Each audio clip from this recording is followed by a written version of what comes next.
복잡한 정치권 이슈를 한 칼에 정리하는 시간, 한칼 토론 시간입니다. 오늘도 김준일 시사평론가 그리고 공론센터의 장성철 소장 나오셨습니다. 어서 오십시오. 네, 안녕하세요. 예, 한 우리 꿀단지 청취자께서 평론계의 차은우가 나왔다.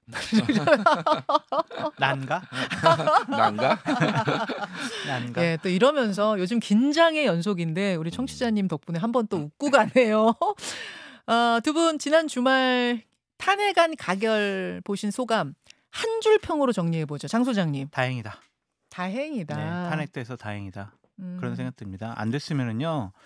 정말 나라가 더 혼란스러워졌을 거고 전국도 혼미했을 거고 무엇보다 국민들께서 더 많은 고생을 하셨을 것 같아요.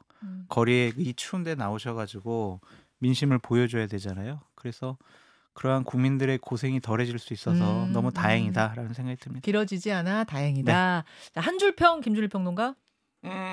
국민의힘에게는 왕정이구나 이게 그 생각이 들었어요. 국민의힘에게는 왕정이구나. 예. 해설 좀요. 그러니까 204표가 나와서 다행이다라고 보시는 분도 있지만은 내란을 일으켜도 탄핵 반대가 85표가 나오는 나라구나 이 나라가. 이게 보통 일이 아니다 저는 그 생각을 했고요. 제가 평소에 했던 얘기들이 있는데 진보는 정치 지도자를 교주로 여기고 보수는 군주로 여긴다고 제가 얘기를 한 적이 있거든요. 그런 얘기 많이 하셨어요. 예, 교주라고 여기는 이쪽에 이제 팬덤 정치 진보 진영에 예를 들면 그리고 뭐 우리를 위해 희생했다, 검찰 개혁에 희생됐다, 신의 사제다 뭐 이런 표현들이 자주 나와요. 그러니까 뭐 진보 진영에서는 보수 진영에서는요. 저는 이분들은 국민의힘 특히 의원분들은 친윤들은 이거를 민주공화정이라고 생각하는 게 아니라 입헌군주정이라고 생각하는 것 같아요. 예, 한마디 그러니까 지금 대통령에 대해서 친윤에서 한마디라도 비판한 적이 있나요 지금? 감히 신민들은 왕한테 토를 못 달거든요. 예, 굉장히 권위주의적인 아주 시대착오적인 데 살고 있다. 지금 동료들을 비난할 게 아니라 대통령을 비판해야 됩니다. 예. 덧붙여서 하나만 더 말씀드리면 그 탄핵을 찬성한 분들에게 상당히 폭력적인 행위를 가하고 있는 친윤 일부 의원들 있잖아요. 네. 그분들 의총이라든지 아니면 의원 개인 단톡방 이런 데서 본인의 목소리를 내지 말고 공개적으로 나왔으면 좋겠어요. 방송에 나와서 김윤정 뉴스쇼에 나와가지고 탄핵 나는 반대한다라고 그리고 탄핵 찬성한 사람들에 대해서 나는 이렇게 생각한다라고 공개적으로 얘기했으면 좋겠어요. 그러한 제한된 공간에서 그분들에게 그러한 정말 있을 수 없는 말과 행동을 하는 것은 상당히 비겁한 정치인들이다 그런 생각이 좀 듭니다. 그 좋네요. 저희도 섭외를 넣고 섭외 좀 있는데 꼭 하세요. 예, 이게 잘 되진 않아요. 네. 저희가 모시고 싶은 분들 많은데 섭외가 다 마음처럼 되진 않는다는 거. 네. 그거 좋은 말씀입니다. 국민들 앞에서 한번 이야기해 보셔라. 그 국민의힘에 지금 폭탄 떨어진 상황은 잠시 후에 더 들여다보기로 하고 일단 탄핵이 되면서 헌재 시간이 시작이 됐습니다. 180일 그러니까 6개월 안에 결론을 내도록 권고가 돼 있는데 어느 정도나 걸릴 걸로 예상하세요? 대통령실에서는요. 그냥 한 11개월 정도 시간 끌 수 있다라고 좀 생각을 하는 것 같아요. 그냥 박근혜 전 대통령 탄핵 때는 당연히 헌재 가면 기각당할 줄 알고 변론 준비를 거의 안 했다. 기각될 줄 알고 안 했다는 거예요? 그때 분위기가 그랬어요. 제가 그때 자포자기가 아니고? 아니었어요. 그냥 대통령실 청와대 관계자들 만나면요. 이건 당연히 기각이다. 왜냐하면 헌법재판관 중에 거의 다수가 보수 쪽 사람들이고 박근혜 전 대통령이 임명했다. 그게 당연히 기각이다라고 하더라고요. 그래서 참 이해할 수 없는 사람이다라는 생각이 들었는데 이번에는 윤석열 대통령을 비롯한 대통령실의 참모들이 철저하게 조항 하나하나 법리적인 대응을 철저하게 준비하겠다. 아주 적극적으로 다툴 것이다. 네, 그래서 여러 가지로 시간 끌 수 있는 만큼 끌고 하나하나 조목조목 단어 하나하나 문장 하나하나 다 대응할 거기 때문에 생각보다 시간이 좀 많이 걸릴 수도 있다. 180일 더 걸릴 수도 있다. 좀 그렇게 생각이 들어요. 180일이 권고니까 사실 넘을 수도 있다는 거거든요. 맞습니다. 넘길 것 같다 그 말씀이에요? 그게 그분들의 전략과 의지입니다. 김준일 평론가님? 솔직히 잘 모르겠습니다. 네, 모르겠다라는 이유가 변수가 너무 많아요. 우리가 지금 한번 생각을 해봐야 되는 날짜들이 몇 개가 있거든요. 그러니까 확정된 건 아니에요. 근데 2월 15일 그리고 4월 18일, 5월 15일, 6월 14일 뭐 대략적으로 이런 날들을 좀 기억을 해봐야 되는데 2월은 뭐예요? 그러니까 이재명 대표의 공직선거법 1심 선고가 11월 15일에 났거든요. 네. 그러면은 3달 뒤면은요. 2월 15일이에요. 이때 아하. 이게 이제 633 원칙을 만약에 대법원이 그대로 지킨다면은 네. 꼭 15일이 아니더라도 2월 중순쯤에 나와야죠. 이재명 대표 2심이 이제 공직선거법이 나올 거고 이때 이게 유죄가 나오느냐 무죄가 나오느냐 뭐 어떻게 되냐 아니면은 100만 원 이하로 나오느냐가 굉장히 중요해질 거다. 대선판이 이게 지금 헌재 얘기를 하지만은 이게 다 맞물려 있어가지고 맞물려 예 그래서 얘기를 안 할 수가 없고요. 4월 18일은 문영배, 이미선 두 문재인 대통령이 임명한 헌법재판관의 임기가 끝나는 날이에요. 네. 문영배 지금 헌법재판관 심지어 권한대행입니다. 네. 그러니까 이 이전에 할 것이냐, 이 이후에 할 것이냐. 지금 9명은 결과적으로 헌법재판관이 채워질 것 같은데 그러면 7명이 이제 되거든요. 2명이 되면 그러면 한덕수 권한대행이 임명을 할 것이냐 말 것이냐. 이게 맞는 방식이냐. 그러니까 그렇죠. 적극적으로 권한대행이 권한을 행사하는 게 맞느냐 아니냐. 5월 15일은요. 만약에 2월 15일에 나면은 이번에는 대법원 확정 판결 이재명. 633 원칙에 예, 의해서 예. 계산하면 5월 15일이 된다. 그리고 6월 14일 정도는요. 예. 대략적으로 180일 안에 하게 권고 사항이긴 하지만 헌재가 이걸 하게 돼 있잖아요. 탄핵 심판. 대략적으로 6월 14일, 6월 10일 뭐 요 정도예요. 그렇게 계속 180일을 넘기느냐 안 넘기느냐. 근데 넘어갈 수도 있어요. 이거는 강제 사항이 아니기 때문에. 예. 그러면은 지금 용산에서는 분위기를 말씀해 주셨고 어떻게 해서든 시간 끝나는 거거든요. 예. 그러면은 이거 다 넘겨서 6월 이후에 할 수도 있습니다. 그럼 대선이 또 그러면 2달 뒤에 열리게 돼요. 예, 탄핵대 이후에. 그러면 가을에 열릴 수도 있어요. 이게 지금 뭐 벚꽃 대선이냐 장미 대선이냐 그런데 이게 단풍 대선이 될 수도 있어요. 벚꽃 대선, 장미 장미 대선이 아니라 단풍 대선이 될 수도 있는 선택지까지도 열어놔야 된다. 지금 그래서 한치 앞을 모르겠다 이게. 그러니까 잠룡도에도 어떻게 움직일지를 지금 다 그러네요. 지금 상황을 지금 지켜보고 있는 거예요. 네. 너무 빨리 나가도 안 되는 거고 막 이렇게 지금 눈치들을 보고 있을 수밖에 없겠네요. 알겠습니다. 이게 근데 이제 민주당에서도 좀 딜레마인 것이 빨리 재판 결과 내놔라라고 재촉만 하기에도 좀 애매한 면이 있는 거죠. 그렇죠. 왜냐하면은 지금 뭐 며칠 전에 언론 보도 나온 거 보면 이재명 대표가 대북 불법 송금과 관련해서는 또 이제 재판을 좀 연기하고 싶어하는 그러한 조치들을 취했잖아요. 본인 재판이 걸려 있는데 윤석열 대통령에 대한 헌재 심판 빨리 해라라고 하면 모순된 이율배반적인 메시지가 나올 수밖에 없잖아요. 그 재판부 기피 신청한 거 말씀하시는 그렇죠. 거예요? 그러니까 그거는 본인 재판은 시간을 질질 끄는데 헌재 재판은 빨리 하라고 한다? 이거 뭐야? 이중잣 대 아니야? 이게 공정한 거야? 이게 상식이야? 이런 비판을 국민들로부터 받을 수가 있어서 저는 민주당도 이 부분에 대해서는 자꾸 이재명 대표의 재판, 선고 이런 것들을 좀 뒤로 미루려고 하는 그런 침대 변론 같은 것을 국민들에게 이미지로 주면 안 좋을 것 같아요. 그래서 정정당당하게 그냥 네. 절차대로 하시는 게 좋을 것 같다라는 생각이 듭니다. 그러면은 이 재판이든 저 심판이든 그러니까 탄핵 심판이든 뭐 이재명 대표 재판이든 결국 순리대로 사법부에 그냥 맡겨두세요. 예. 그냥 뭐 물론 피고인, 피의자의 권리이기도 하지만 이분들이 한 분은 대통령이고 한 분은 대통령 가능성이 높은 분들이잖아요. 대한민국 법 체계를 본인들에게 유리하게 이용한다라는 인상은 주지 않았으면 좋겠어요. 그래서 순리대로 따랐으면 좋겠다 그런 생각이 듭니다. 특히 윤석열 대통령은 이게 지금 내란혐의 아닙니까? 그럼요. 그렇기 때문에 여기서 뭐 시간을 끌어보겠다 억지로 이런 게 아니라 그러면 안 돼요. 네. 엄정하게 공정하게 이제 심판이 이루어졌으면 좋겠고 지금 이제 폭탄이 떨어진 곳 이야기로 좀 가보겠습니다. 어디입니까? 국민의힘. 예. 그러니까 지금 대통령이 뭐 국정이 지금 마비가 되고 그래서 내가 계엄한다 이렇게 얘기했는데 그 계엄 때문에 마비가 된 곳은 국민의힘이다 이 얘기가 나올 지경이에요. 그렇죠. 한동훈 대표 어제 결국은 사퇴를 했습니다. 근데 사실은 이게 뭐 자진 사퇴가 아니라 아니죠. 지도부가 붕괴되면서 축출된 거잖아요. 쫓겨난 거죠. 네. 어떻게 보세요? 어쩔 수 없는 현상이었다라는 좀 생각이 들고 당대표가요. 권한을 행사할 수 있는 방법은 딱 하나예요. 최고위원회를 열어서 주요한 당무 결정을 할 수 있는 권한 그거거든요. 네. 최고위원회가 완전히 붕괴됐어요.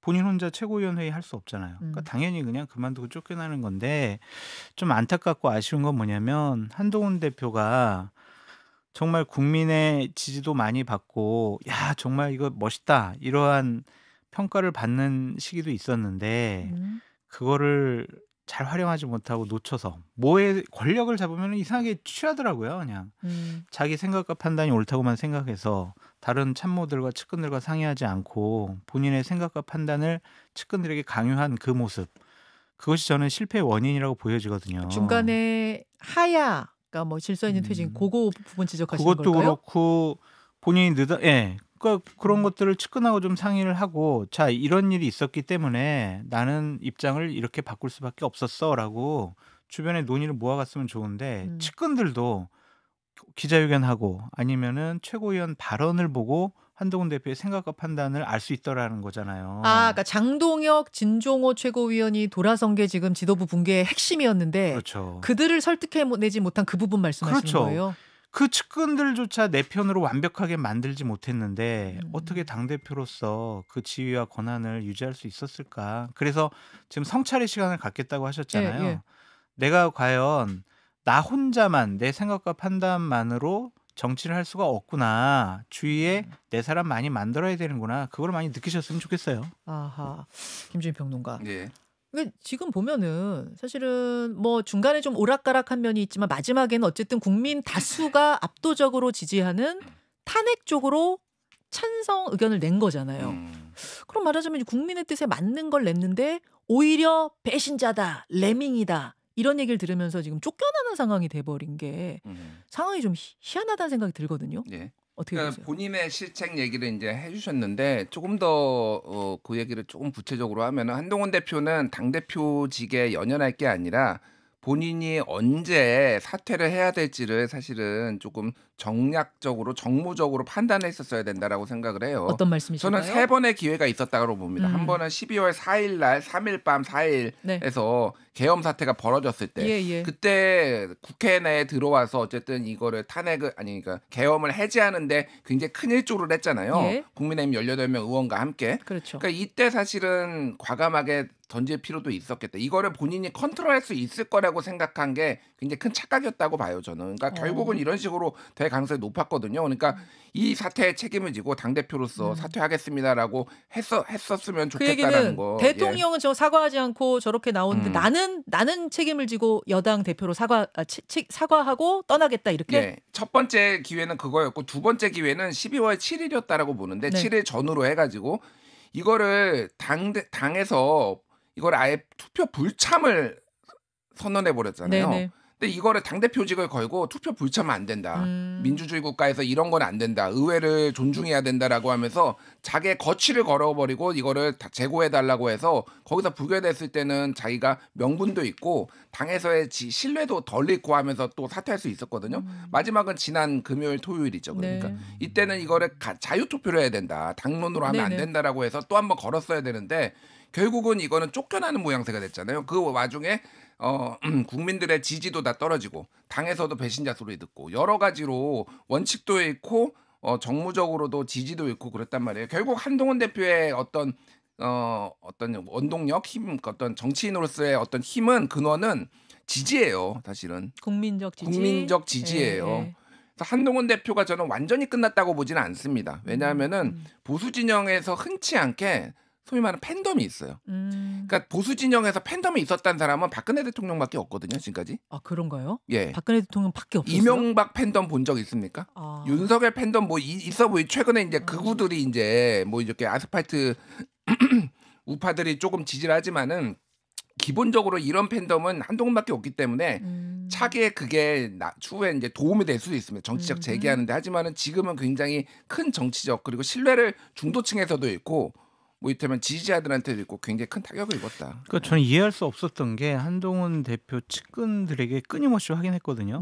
장동혁 의원 사퇴하냐 안 하냐. 근데 장동혁 의원은 공개적으로는 이거 탄핵 가결되면 나 사퇴할 거야라고 얘기를 공개적으로 했는데 그 측근들은 절대로 사퇴 안 한다고 얘기를 하더라고요. 그래서 그러한 판단 미스가 왜 나왔을까?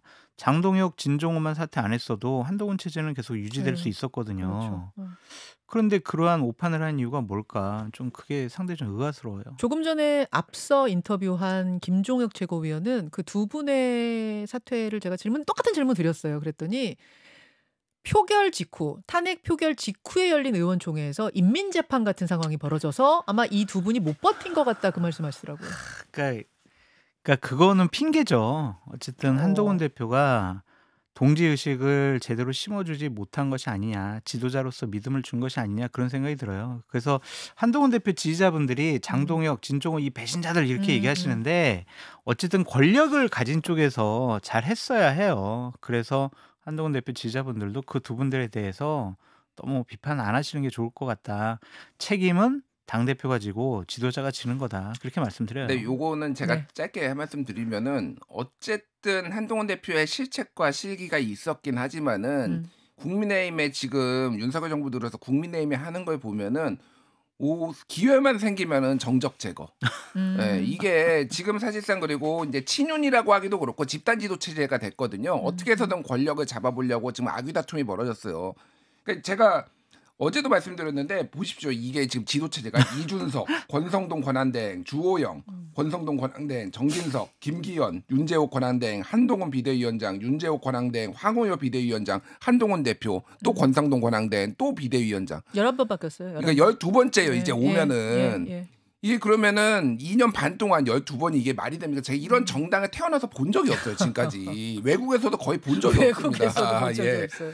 이 두세 대마다 바뀌는 거잖아요, 거의. 그러니까 정상적이 아니에요, 그러니까. 이게 윤석열 대통령 때문이라고 하지만은. 왜 그렇다고? 윤석열 대통령 때문에? 윤석열 대통령 때문에 1번이에요. 그건 맞아요. 1번이 그거. 2번은 당대표를 갈아치우려고 하니까. 근데 제가 말씀드렸잖아요. 보수는 공화국의 시민이 아니라 신민이라고요. 대통령이 지시하면은 그냥 따릅니다. 그러니까 이렇게 개헌까지 나오는 거예요. 잘못한 건 잘못했다라고 얘기를 하고 이거를 당에서 스스로 바로잡으려고를 안 하고 틈만 나면은 정적 제거하고. 그래서 보수 정당의 미래가 정말 당분간은 굉장히 암울하다고 보는 게 이대로 그냥 갈 거예요. 아하. 또 내부자 척결하고 색출하고 그러면서 자기들끼리 또 뭉쳐가지고 또 악의다툼 벌이고 이러면서 이게 희망이 있을까? 지금 유일하게 사과 제대로 한 사람이 김상우 의원하고 한동훈 대표밖에 없습니다. 누구 한 명 이 상황에 대해서 지금 책임 있는 정치인이 여당의 중진이라고 한 사람이 사과한 걸 봤습니까? 알겠습니다. 그러니까요. 지금 본 방송 끝나면 뭐 유튜브 댓글쇼로 가긴 갈 건데 본 방송에서 요 얘기는 좀 해야겠어요. 그래서 한동훈의 미래는 어떻게 될 것이냐. 뭐 지금 좀 실기한 면이 있다고 했지만 어쨌든 국민 대다수의 뜻에 따라 찬성표를 던졌다가 탄성 의견을 냈다가 지금 이제 배신자 소리 듣고 쫓겨나게 된 한동훈 어떻게 될 것이냐. 요거 하나랑 당은 비대위를 꾸린다는데 그럼 비대위원장은 누가 되는가 요건데 우선 비대위원장 누가 되는가는 장 소장님 말씀해 주세요. 뭐 여러분들이 이름 오르내리는데 뭐 김무성 전 대표라든지 권영세 전 통일부 장관, 나경원 의원 이렇게 좀 오르내리는 것 같아요. 근데 국민의힘 중진 의원분들이 좀 하고 싶어하는 분들이 좀 많이 있어서 많대요? 네, 좀 상황을 지켜봐야 될 것 같은데 나경원 의원이 유력하다 막 이런 얘기도 나오고 있고 권영세 의원이 유력하다는 얘기가 나오고 있는데 나경원 의원에 대해서 유력하다라고 생각하는 거에 제가 좀 동의하기 어려운 게 권성동 의원이 좀 많이 불편해할 것 같아요. 두 분 사이가 별로 안 좋으세요? 예전에 뭐 바른정당 창당했을 때 같이 가자 말자 뭐 그랬었고 좀 스타일이 좀 달라서 과연 권성동 원내대표가 선택을 하는 사람이 될 거는 같은데 글쎄요, 잘 모르겠습니다. 내일 논의해본다니까 봐야 될 것 같아요. 지금 상황은 그런 상황. 자, 1분 남았나요? 한동훈 전 대표네요. 이 조기 대선 치러지면 등판할 수 있을까? 어떻게 보세요? 저는 가능성을 배제할 수 없다라고 봐요. 어쨌든 뭐 아까 말씀드렸듯이 어떤 지지 이런 것들이 적지는 않거든요. 그리고 지금 이름이 언급되시는 분들 뭐 이런 분들 제가 일일이 호명하진 않겠지만은 사실 그렇게 경쟁력이 많아 보이진 않아요. 제가 호명할게요. 홍준표, 오세훈, 또 뭐 나경원 의원 얘기도 지금 나오는 것 같고, 유승민, 그렇죠. 또 누구 있지? 이준석. 이제 그 국민의힘은 다른 아니고. 정당이니까. 여하튼 그러니까 그분들하고 분명히 붙어볼 만하겠다라는 건데 글쎄요 이번에 꼭 나오는 게 맞는 것일까 그 생각은 들어요. 그러니까 굉장히 안 좋은 때다. 물론 이제 어떻게 될지 몰라요. 어떻게 될지 모르지만은 저는 좀 본인이 부족한 점을 채우는 것도 방법이겠다. 반드시 이번이 기회는 아니라고 생각합니다. 이 이야기 유튜브로 넘어가서 댓글쇼로 좀 더 풀어보겠습니다. 두 분 수고하셨습니다. 감사합니다. 김현정의 뉴스쇼는 시청자 여러분의 참여를 기다립니다. 구독과 좋아요, 댓글 잊지 않으셨죠? 알림 설정을 해두시면 평일 아침 7시 10분 실시간 라이브도 참여하실 수 있습니다.